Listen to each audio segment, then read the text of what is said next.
I can feel the blood creeping up from the heathens. Got will, got fight, got pride, got reason. If they wanna go eat, then you know I'm gon' feed them. If you're coming for me, hope you're ready for a demon. I got eyes in the back of my head, I'm seeing. Take me for granted and you know I'm leaving. I'ma take what's mine. And hello, everyone, and welcome to another episode of Second Rope Marks.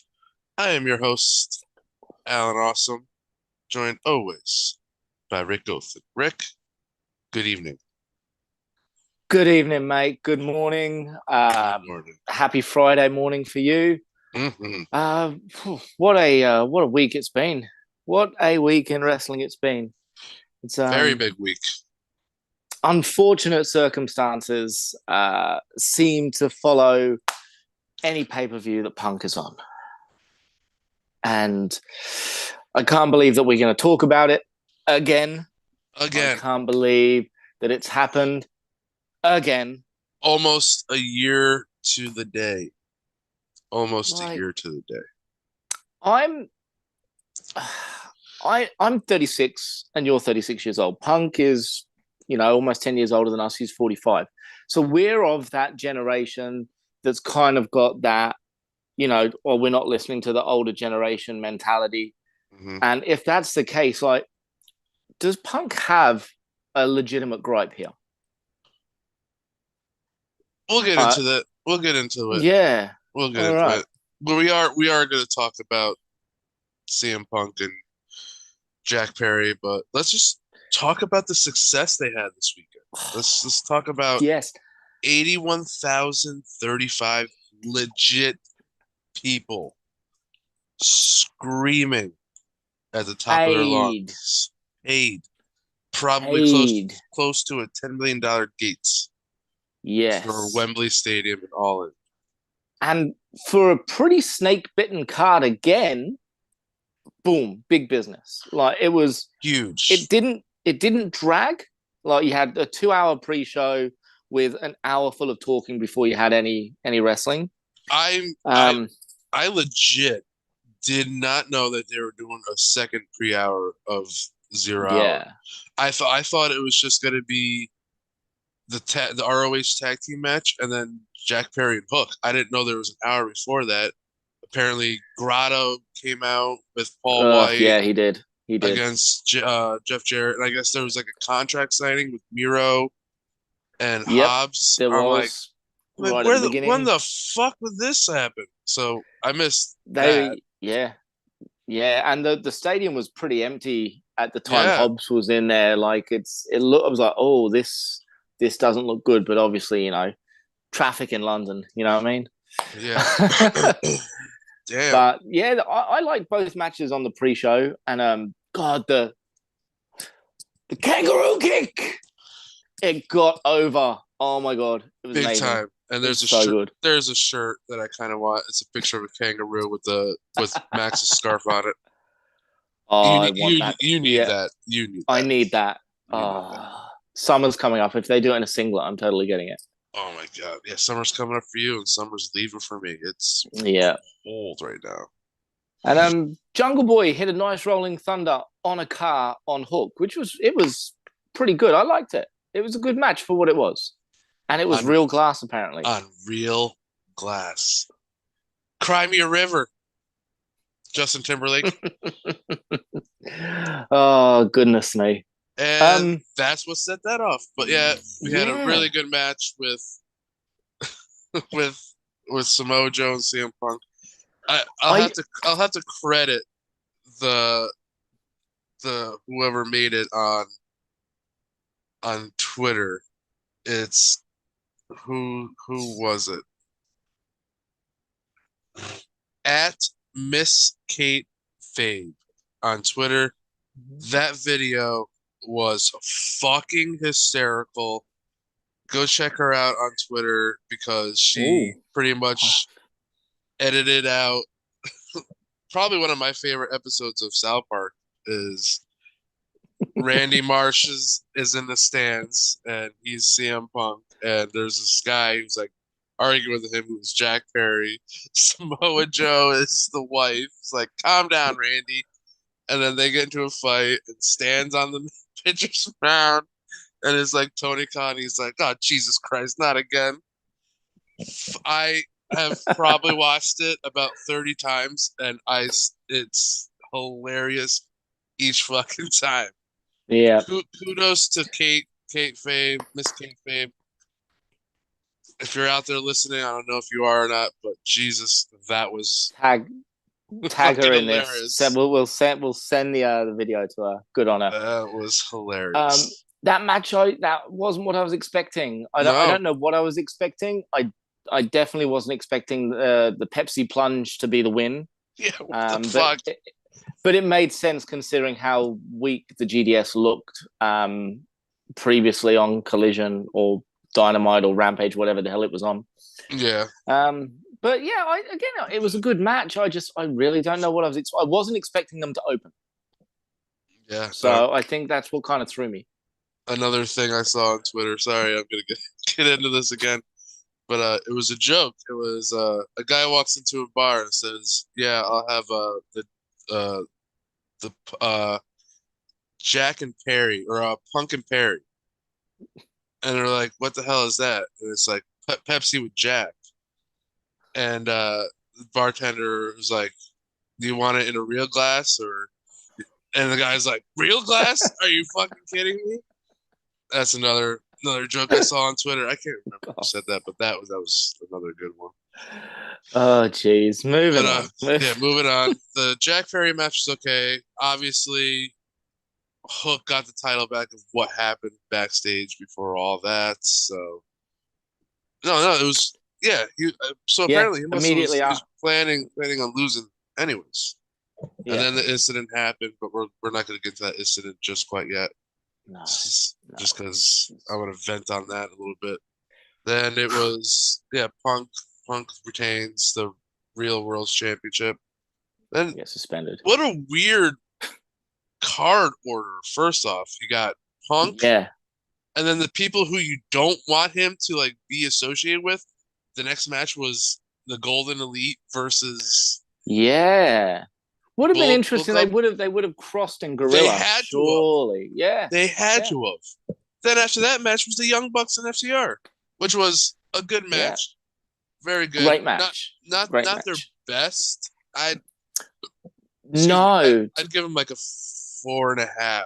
It was still pretty good. Yeah. The drama in the tag match, we'll go back to the trios match shortly, but the drama in that tag match was really good. Mm-hmm. Too many kickouts out of finishers for my liking. And again, a shocking result. I really thought the Bucks were going to go over, especially since the Golden Elite, Kenny Omega, Ibushi, and Hangman didn't go over. So I thought at least one member of the EVPs were going to go over in a match, and it wasn't to be. Nope. So it was good. And Ibushi looked a little bit more in better ring shape. Yeah, a little bit.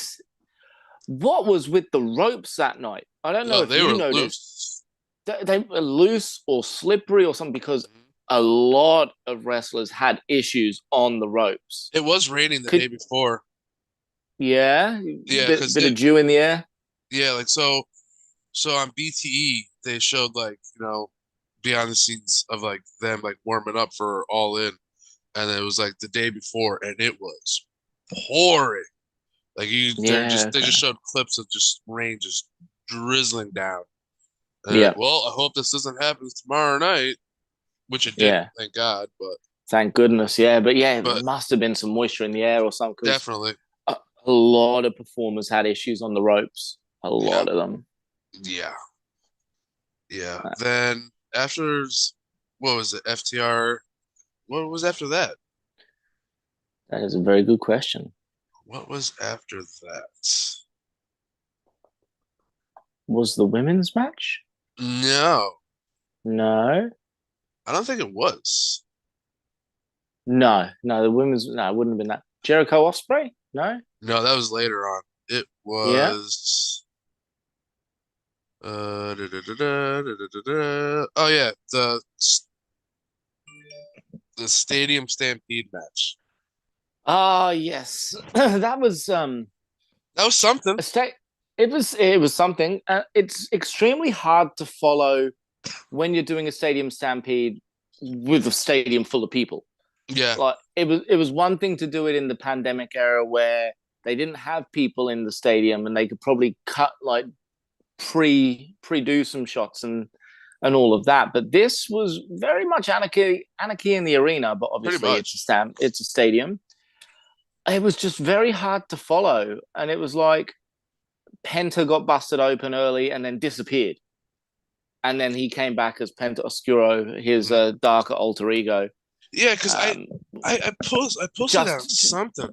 Yeah, just to do a spot off a ladder. Like literally, that's what he came back for. Yeah, that's it. You don't see him after that. Nah. And I'm like, did he really just get pile drive that hard that he's like out? Like, yeah, I was very confused. It looked like he had some blood on the top of his mask, and I thought because he got pile driven on a chair, mm-hmm. and I thought maybe an errant bit of metal has gone up and sliced him hardcore or whatever. But yeah, it was a good match. Just the action was a little bit all over the place. Yeah, you knew it was going to be. In that situation, you need like four little screens. Yeah, I mean they done two. They done double features and all that. Yeah, but it was great to see the best friends get a win on pay-per-view. Like it made them look good. Like Trent is he's a badass. Like he's unreal. He took a hell of a beating. He did, and you were right. They got the people. They gave the people what they want. They did the hug. 81,000. But and Orange Cassidy picked up the win. And fake glass, by the way, that was sugar glass. Yeah, 100%. There's no way it would have broken that easily. You don't want to start shit with Punk anymore. But the Blackpool Combat Club lose that match. Great return from Sue. Love Sue. Oh yes. 81,000 Did Moxley kiss her? Yeah, he did. 81,000 people chanting for Sue. Yeah, it was brilliant. Then we got legit the shortest match of the night. Well, if you're not including the pre-show. Then you got Saraya picking up the win. Yep. Hey, I count this as a win because I think I said in our prediction show, Saraya is going to win. Mercedes Moné was going to come out. She didn't come out, but she was sitting there. She was in the crowd. Yeah. And you know what? This was all it was a feel-good moment. Saraya's come back. She's fought the odds. She's in her home country of 81,000 in the stadium along with her family. Ricky Knight, Saraya Knight, and her brothers and her nephew. I've forgotten some of the names. I do apologize to the Knight family. Not that they listen to this anyway. But yeah, I thought it was great. Like the entrance was brilliant, coming out to "We Will Rock You," which Tony Khan must have had to have ponied up a little bit of money for that. Oh yeah. I did find it entertaining that Tony Storm, an Australian, came out to a rendition of "God Save the King." I'm like, this is the English national anthem, and she's Australian. Yeah. Yeah, it doesn't quite fit. Nope. But yeah, it was good for what it was. Feel good moment. Yep. Then after that was the coffin match. It was okay. Was Bullet Club Gold on this? Yeah, they faced Golden Elite. That's right, they did too. Sorry, yeah, it's just because we didn't talk about Bullet Club Gold. Yeah, because that match was not the best of the night. I want to say that was part of the worst match of the night. Really? Second worst. That women's match was okay. It was a train wreck, but I think I don't know. I really wasn't too into the Golden Elite match. Again, I think that the fact that the win come out of nowhere. I mean, it was a good looking roll up. Takeshita made sure that it was a tight roll up. It wasn't a flimsy roll up. Mm-hmm. Again, too many moving parts. Too many stars, too many multi-man matches. It was kind of a little bit hard to follow. There were two, maybe three singles matches the whole night. Yeah, something like that. Yeah. But yeah, the coffin match was okay. It was pretty good. I liked it. It was a lot of fun. Coming out to seek and destroy. Oh yeah, yeah, that was epic. So good. More money. Tony Khan would have had to. Yep. There you go. Pony. Yep. Then after the coffin match was Jericho versus Ospreay, which was one of Jericho's best matches. One of Jericho's best matches since being in AEW at the twilight of his career. You definitely saw Ospreay had to drop it down a gear for Jericho, and it didn't hinder the match at all. I thought, Jericho done really well to roll back the clock. His top rope Frankensteiner, easy for me to say. His top rope Frankensteiner was picture perfect. It was so good. And I liked the finish at the end. You know, Jericho bloody mouth. He's like, "No, you're going to put me out. I'm going to look at you while you're putting me out." The hidden blade wasn't so hidden; it came straight at him. And the Stormbreaker is just a brutal move. It just looks slick. Yeah, and there's not a lot of room for error there with the Stormbreaker. Nope. Then.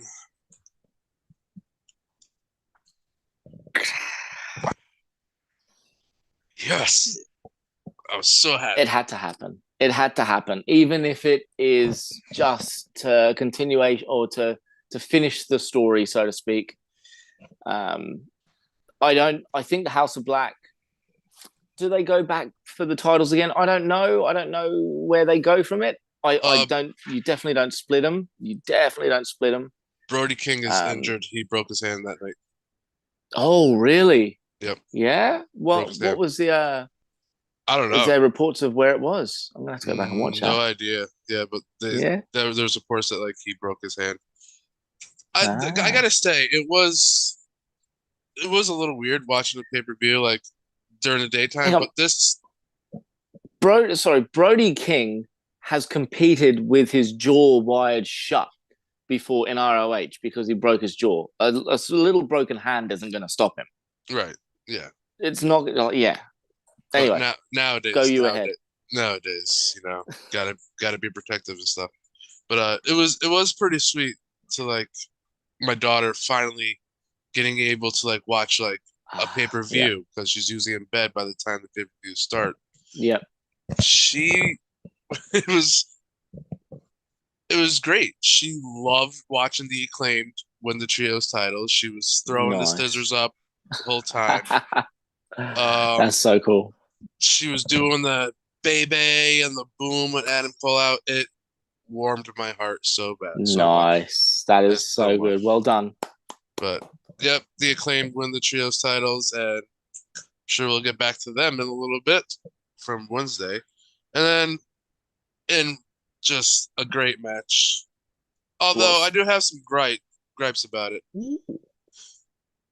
I get the whole 5 more minutes thing, okay? But like that didn't need to be said. There wasn't like it wasn't like you guys went over a time limit. The match just ended. There was a double pin. You could have just been like, let's go. No, this isn't how this ending. No, let's just go. Let's keep going until there's a winner. But no, he had to say the whole 5 more minutes thing, and then he's like, no, you're not going to get 5 more minutes. Yeah, I think it was a way to kind of do a mini swerve where Max goes, no, kind of disappoints a crowd, and then he's like, we're going until there's a fucking winner. We're going to go until there's a winner in fucking Wembley. The match had everything. It had melodrama. It had chain wrestling. It had theater. It had comedy.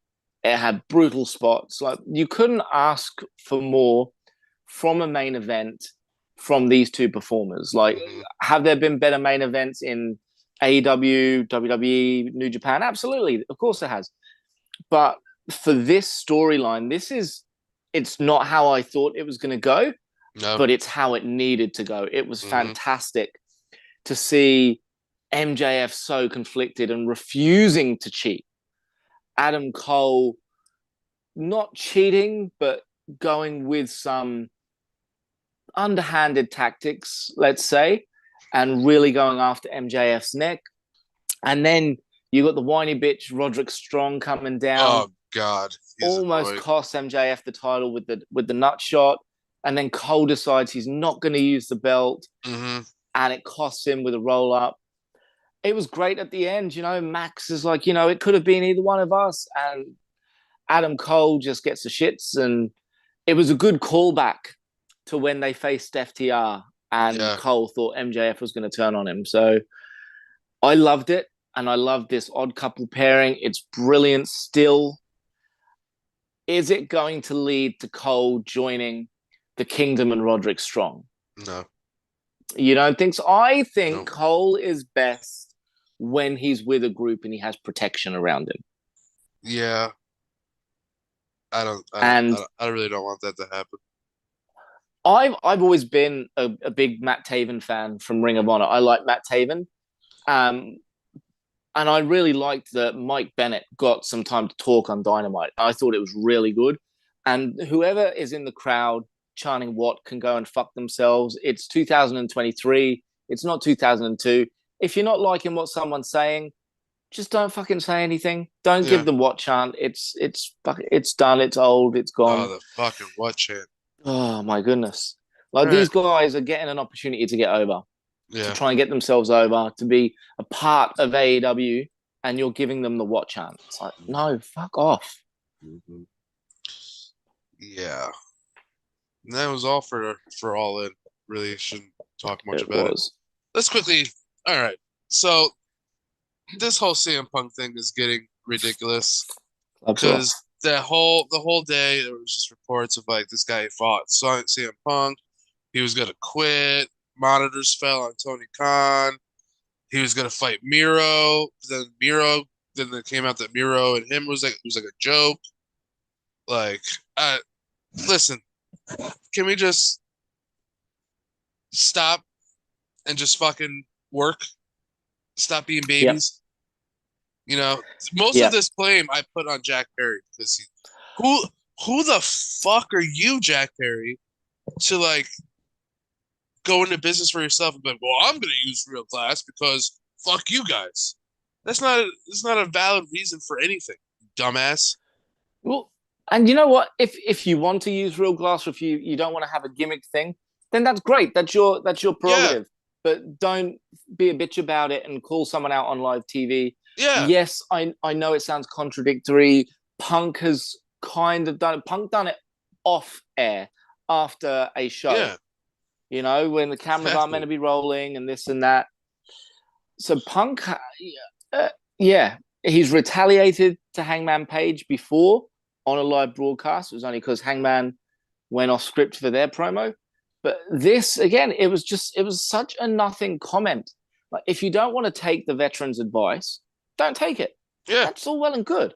Yeah. But don't make a big scene about it. That's it. That's all you have to do, Jack. What has got me is it's now come out. There's video footage of it because there's cameras all around Wembley. So apparently there was cameras in Gorilla. It happened right in front of Tony Khan and whoever else are the producers of the matches that are there. What fucking investigation needs to be done? Yeah, Tony Khan, you were right fucking there. You can see Jack Perry run his stupid fucking mouth, CM Punk running his stupid fucking mouth, retaliation. Then you can be like, okay, so Jack Perry started it. Jack Perry, you're suspended. CM Punk, we kind of need you for this fucking pay-per-view on Sunday. You're not suspended, but you're going to lose the real world title, and your story's gone. Yeah. Yeah. And again, it's just taken a little bit of the shine off of what should have been a monumental. It was still monumental. What should have been the biggest milestone in AEW history. Unless this is like all still a big work just to like screw over MJF because MJF came back last All Out, but that got overshadowed by Brawl Out. Now MJF is in the main event of All In, and now that's being overshadowed by Brawl In. Like, come on, like this has to be part of the story. Yeah, you'd like to think so, wouldn't you? You'd hope so. in the grand scheme of things. But nope. You know, especially if it sets up Punk versus MJF title for title. MJF has a legitimate reason now. Like, you've stolen my moment so many times. Yeah. You've made it about you. Like, yep. Yeah. Like, fuck it. Like, listen, Jack Perry, shut your fucking mouth, collect your paycheck, bang your hot girlfriend, and then go about your day. Stop bothering senile old man Punk, because he will retaliate. He's got very thin skin. He will go off. Back in my day, we talked about it and then fought about it. Bullshit. All right, we're done with that. You know what AEW needs? They need a locker room judge, jury, and executioner like The Undertaker. They do. Big time. And you got two monsters back there, two WWE legends. I don't even know if they're Hall of Famers yet. But you have Mark Henry and Paul White back there. What the fuck are they doing? Like, if I was them, I'd be like, well, maybe we need a new Undertaker role. Yeah, you fucking do, assholes. Like, get your shit together. This shouldn't be happening. This is ridiculous. It's ridiculous. And it affects All Out, which, you know, probably wasn't going to be a good card anyways a week after All In.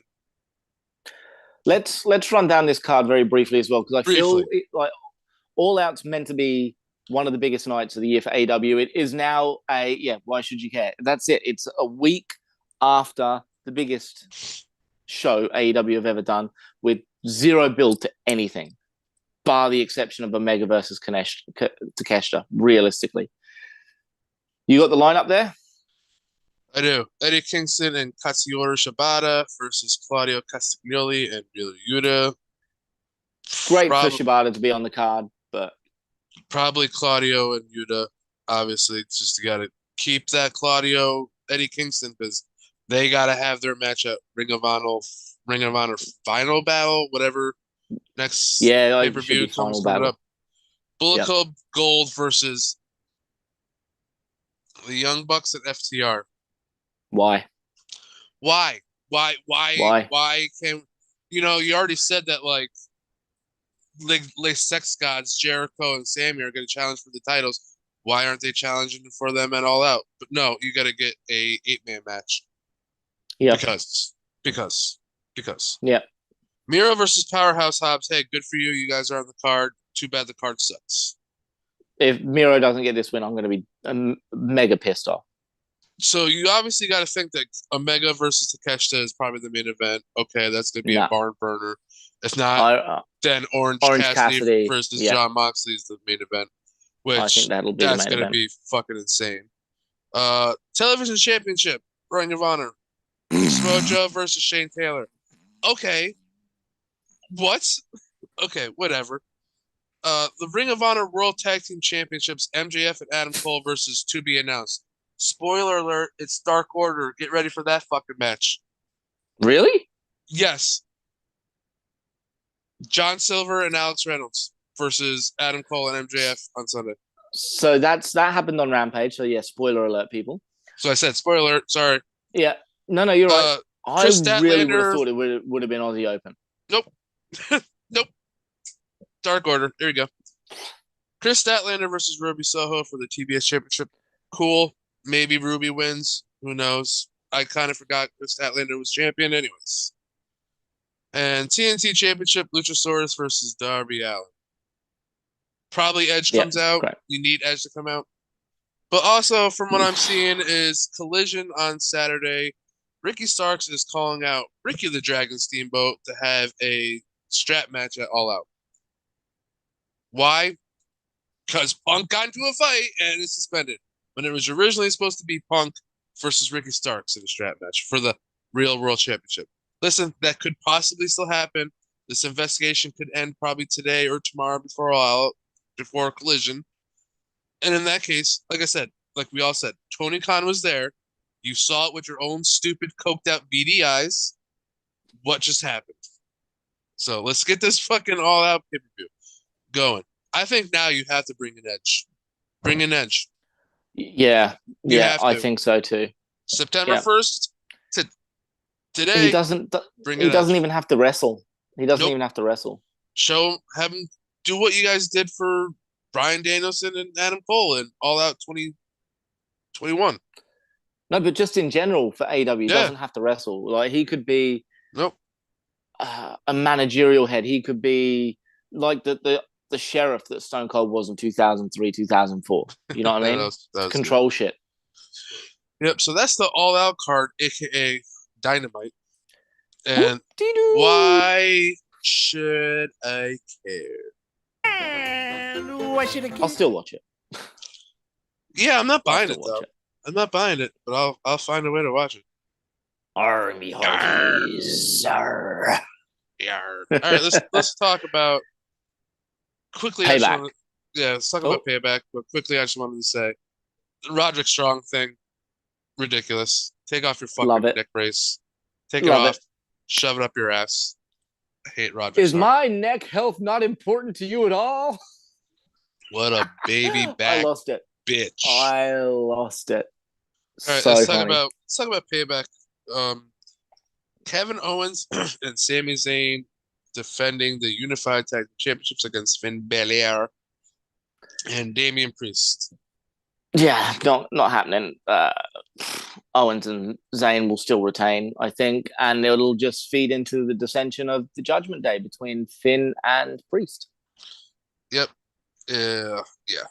I like Priest, but you are not the person to win that briefcase. You got to give that to somebody else. I have a feeling you got to give that to Cody. What, the world title? No, the briefcase. The briefcase to Cody, you reckon? So you reckon Cody challenges Priest for the briefcase?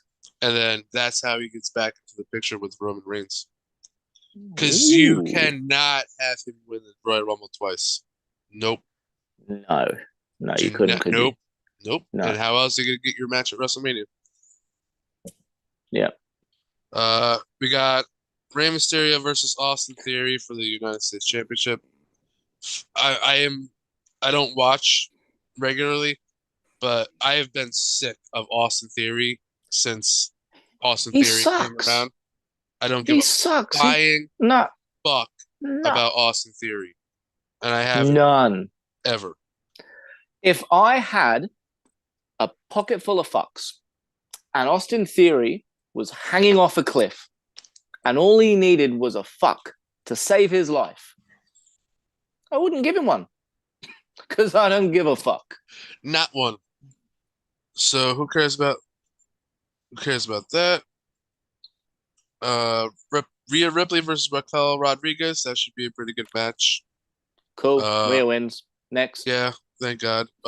Becky Lynch versus Trish Stratus steel cage match. Yep, great, awesome. And Zoe Starks will interfere somehow. Yeah, who cares? The Miz versus dummy. So that should probably be like the show stealer. Did you see Miz's impression of LA Knight? How good was it? It was good. It was great. It wasn't bad. I like the Miz. I've always liked the Miz. I cop a lot of hate from that from my friends. I love the Miz. He's awesome. I do too. He's on one hell of a losing streak at the minute. Thank you. Not many people like the Miz. No. I love the Miz. Yeah. Mike Mizanin is the man. Certified first ballot Hall of Famer whenever that happens. Absolutely. 2-time Grand Slam champion. Main evented WrestleMania against John Cena with The Rock involved. Talk bad about all seriousness. I dare. Was a guy that never should have made. And he was pretty much concussed at the end of that match. He was. Because he hit that hard. Mm-hmm. And in the last match, pull the trigger, motherfuckers. Or let him go. Shinsuke Nakamura versus Seth freaking Rollins. Have Shinsuke win the title. Oh, look at that.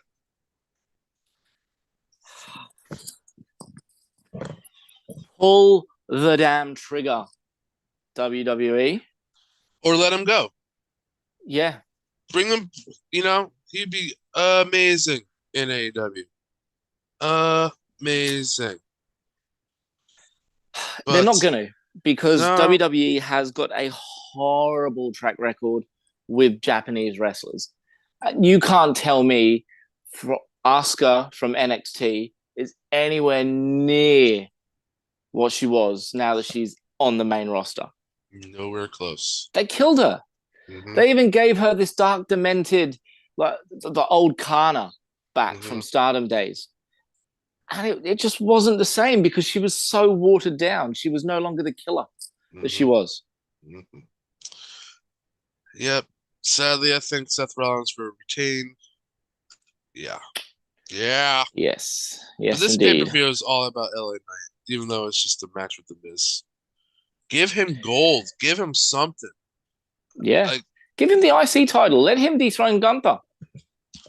no, we're so close to getting that fucking record off of Honky Tonk Man. So close. How many days we got to go?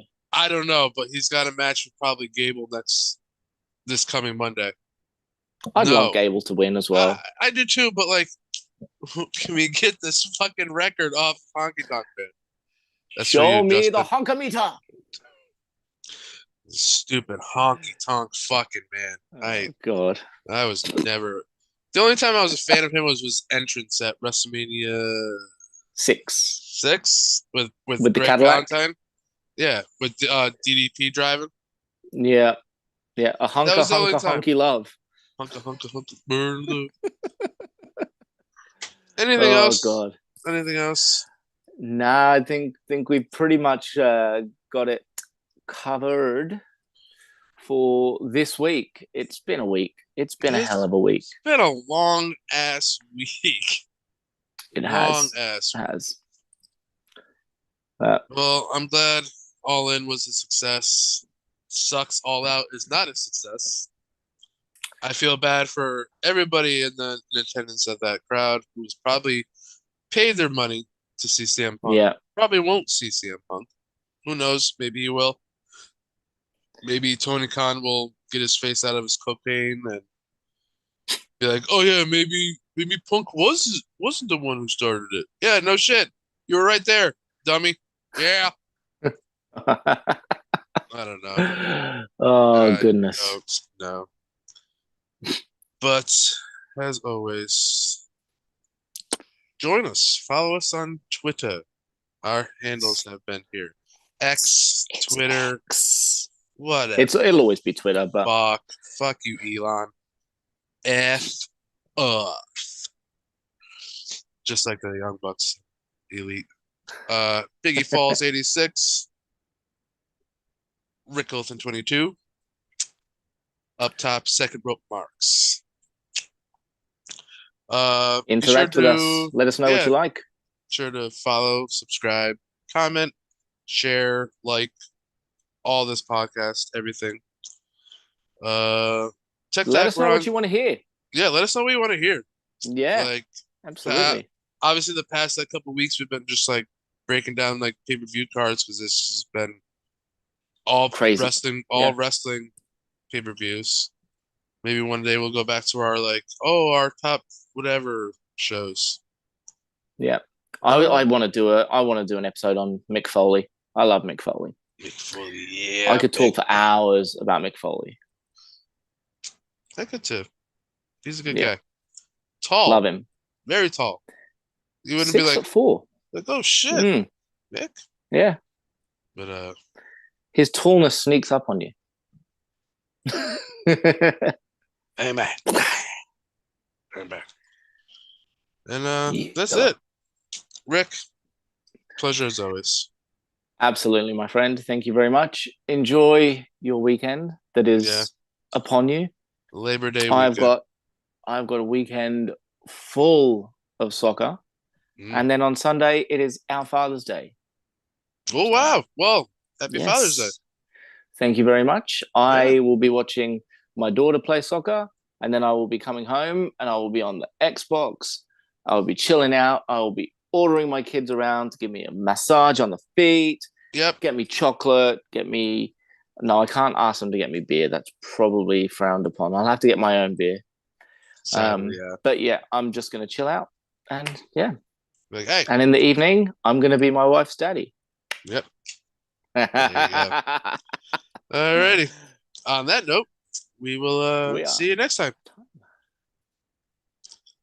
Bye, everybody. Live life for the fight, yeah, I'm here to get it. I got drive, got sight, always have a vision. I go by at night, I be in my feelings. I'ma be fine, need time, and I'll soon be winning. I live life for the fight, yeah, I'm here to get it. I got drive, got sight, always have a vision. I go by at night, I be in my feelings. I'ma be fine.